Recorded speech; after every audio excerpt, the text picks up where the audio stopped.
Hey everyone, Gig Coach Jake here, back share more news on what's going on in our market and gig economy.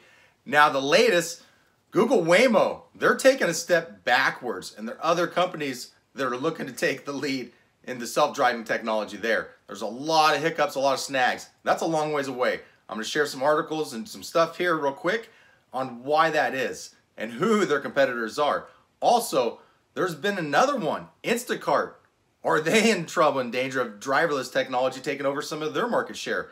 Absolutely. There's been testing going on in Phoenix here, and I'm going to share an article on that, on which company that is and what they're doing. So before I talk too much more, let's jump right into those articles and see what I'm talking about. This article on ARS Technica by Timothy B. Lee, done February 14th, 2019. So just done a few days ago, not too long. Let me go ahead and read on. Everyone in Silicon Valley knows the story of Xerox inventing the modern personal computer in the 1970s and then failing to commercialize it effectively. Yet one of Silicon Valley's most successful companies, Google's Alphabet, appears to be repeating Xerox's mistake with its self-driving car program. That is Waymo. Xerox launched its Palo Alto Research Center, PARC, in 1970. By 1975, its researchers had invented a personal computer with a graphical user interface that was almost a decade ahead of its time. Unfortunately, the commercial version of its technology wasn't released until 1981 and proved to be an expensive flop. Two much younger companies, Apple and Microsoft, co-opted many of Xerox's ideas and wound up dominating the industry. Google's self-driving car program, created in 2009, appears to be on a similar trajectory. By October 2015, Google was confident enough in its technology to put a blind man into one of its cars for a solo ride in Austin, Texas. That's bold. But much like Xerox 40 years earlier, Google has struggled to bring its technology to market. The project was rechristened Waymo in 2016, and Waymo was supposed to launch a commercial driverless service by the end of 2018. But the service Waymo launched in December was not driverless and barely commercial. It had a safety driver in every vehicle and has only been made available to a few hundred customers. Now let me tell you a story about Waymo. They're operating here in Phoenix where I live, and they have been for a while. This is the testing grounds for all the driverless cars, and they're expanding from here. Anyhow, if there's a puddle on the ground, they're inoperable. They have to shut down. Think about this. We're Phoenix, Arizona. How much bad weather do we have and rain? Hardly any, right? They cannot decipher whether that puddle is a person or a water puddle. So they have a long way to go when it comes to that technology and taking over rideshare. So those that are Uber, Lyft drivers, Juno, whatever, you're good. You're pretty safe. So don't worry about that. Let me read on.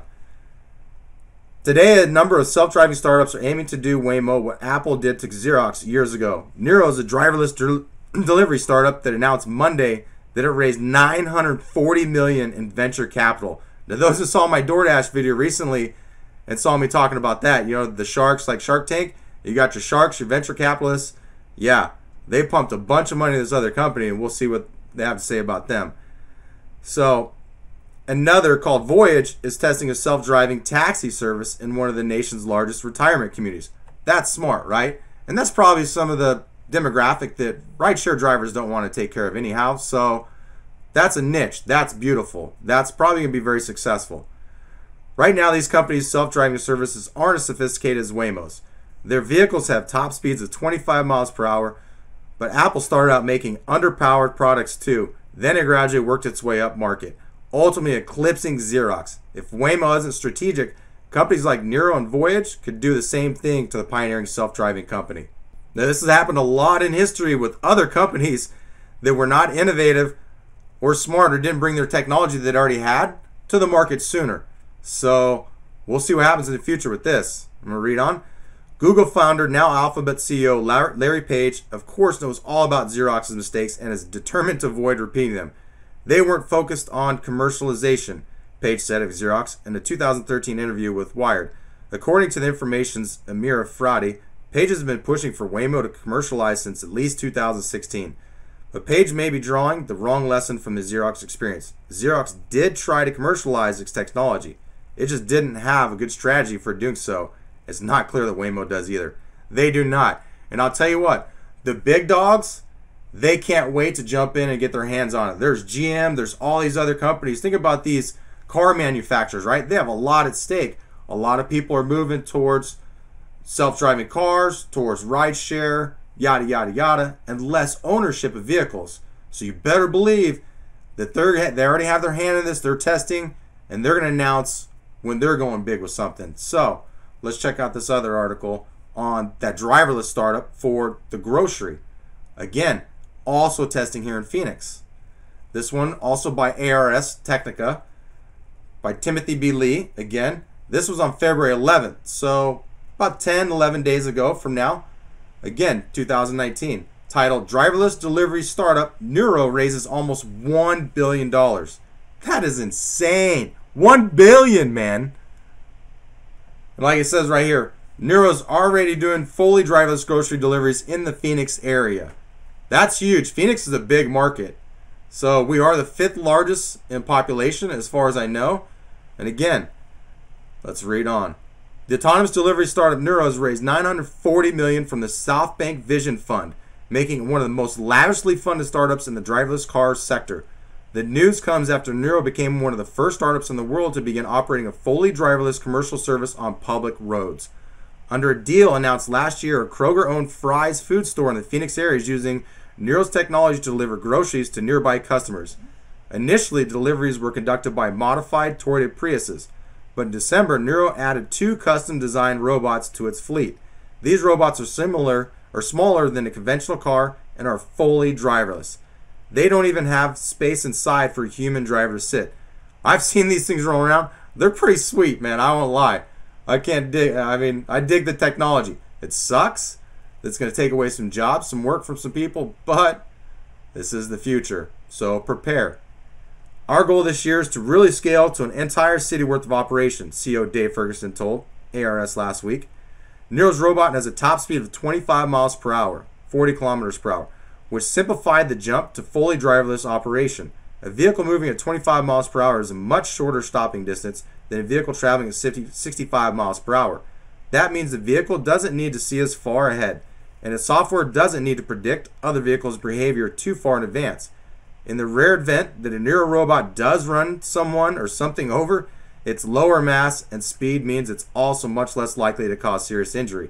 Again, huge hurdles right there that rideshare is going to have to get beyond, that this technology is not. So expect this really in the next 3 years. And I said the next 5 years, it's going to be fully operational and taken over in a lot of cities. But expect this making a big impact within the next 3 years, as you can see why right there.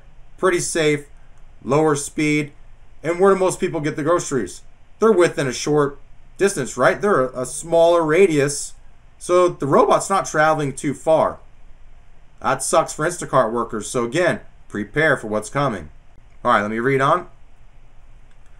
While Neuro's 2 custom robots are fully driverless, they are currently being followed around by human driven vehicles with the capacity to intervene if the robots malfunction. Ferguson told ARS that he hopes to stop using the chase vehicles by next quarter. That's smart, right? They're testing things out. They're keeping us safe. They have a safety net in place. As they keep testing, gaining more data and more, and they realize that they can put these out safely without someone, then they're going to start to be able to make a profit at a certain point in time. No humans. They just have to supply the robots. No chase car. That's a big deal. I know Waymo, they have 2 people they're paying $20 an hour or more to sit in the friggin' van, right? And guess what? It's raining here right now last couple days, and they pull over and they stop, and they can't drive. But let me read the rest of this part right here. Neuro was founded in 2016 by Ferguson and Xiaojun Zhu. Hope I pronounced that right. Both veterans of Google's self-driving car project. Yes. The latest fundraising round represents a dramatic 10-fold increase over Neuro's previous funding round. A year ago, Neuro raised $92 million. Big deal, right? So expect huge impact, especially for those of you that are here in Phoenix, like myself, that are doing Instacart and the shopping stuff. It's Fry's right now, but you best believe they're going to eventually partner with some other ones when they get away with the chase vehicles. They said next quarter. Next quarter's not too far away. stay tuned for more information on this. But again, be prepared, be smart, plan ahead. Now, I just wanted to show a real clip of this cool looking robot. I mean, again, yes, it sucks. It's taken some jobs from all of us, but this is the future, right? So check this thing out. No human, up to 25 miles per hour. Rideshare and driverless cars, long way to go, baby. Up to 10 years. Don't worry on that. But food delivery, this is coming next. So this is the first start right here. These guys got more money, but you better believe that a company's coming that's going to be doing food delivery as well. And I know that some of the colleges are already working on some of that stuff. Thank you for all those that made it all the way to the end. Yes, driverless technology has made a lot of advancements. For rideshare, it's a long ways away. I'm going to say easily 5 to 10 years and closer to that 10-year mark. But as far as like food delivery, grocery delivery, things like that, as you've seen, things that can be a lower mile per hour, especially in those college areas, right? So if you're a driver that works like college town, yes, you're in danger in that 5-year period. So within the next 5 years, expect this driverless technology to really make a big impact on gig economy work. Again, thank you all for watching. Hope you have a great day, night. Be safe out there. There's a lot of crazy weather lately.